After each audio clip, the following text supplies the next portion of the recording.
ആത്മാവിൽ ദരിദ്രരായിരിക്കുക. എന്താണ് ആത്മാവിലുള്ള ദാരിദ്ര്യം എന്ന് പറഞ്ഞാൽ? ആത്മാവിൽ ദരിദ്രരായിരിക്കുക എന്ന് പറഞ്ഞാൽ നമ്മൾ അമ്മ ത്രേസ്യയുടെ ക്ലാസ്സുകളൊക്കെ പഠിച്ച ഒരു വെളിച്ചത്തിൽ പറയുകയാണ്, A detachment from the world. ഒരു ആത്മപരിത്യാഗത്തിന്റെ മനോഭാവം ഉണ്ടാവുക. സ്വന്തമാക്കാനുള്ള ഓട്ടമല്ല, വിട്ടുകൊടുക്കാനുള്ള ഒരു തയ്യാറെടുപ്പാണ് ആത്മാവിലുള്ള ദാരിദ്ര്യം.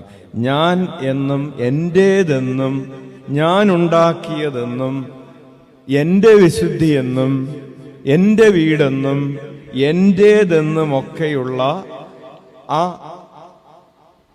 ഒരു റിച്ച്നെസ്, അതിനെയാണ് എന്റേത് എന്ന് പറഞ്ഞുകൊണ്ടിരിക്കുന്നതാണ് പ്രിയപ്പെട്ടവരെ സമ്പത്ത് എന്ന് പറയുന്നത്.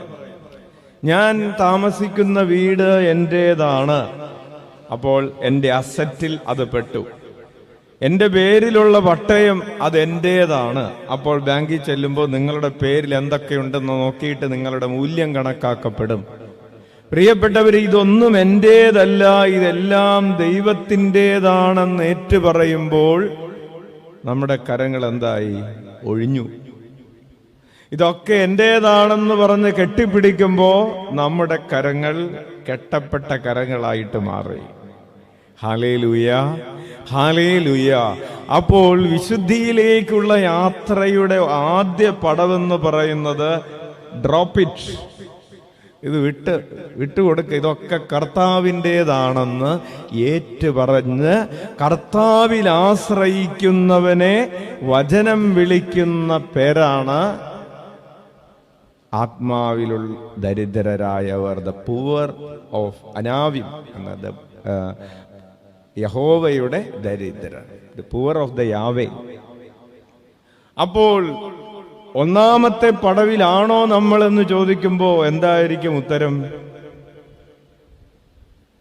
നമ്മൾ പറയും എൻ്റെ കൊച്ച്, എൻ്റെ അപ്പൻ, എൻ്റെ ജീവിത പങ്കാളി, ഇതൊക്കെ ഇങ്ങനെ മുറുകെ അള്ളിപ്പിടിച്ച് നമ്മുടെ കരങ്ങൾ ഇങ്ങനെ ഈ ഭൂമിയിലുള്ള വസ്തുക്കളിലേക്ക് കരങ്ങളും ചങ്കും ഹൃദയവും ഒക്കെ ഇങ്ങനെ അള്ളിപ്പിടിച്ച് കിടക്കാണ്.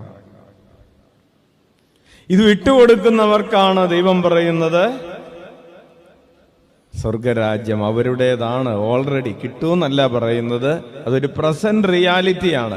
ഉപേക്ഷിച്ചിട്ടുള്ളവർക്ക് സ്വർഗരാജ്യം അവരുടേതാണ്, ഇപ്പൊ തന്നെ കിട്ടിയിട്ടുണ്ട്.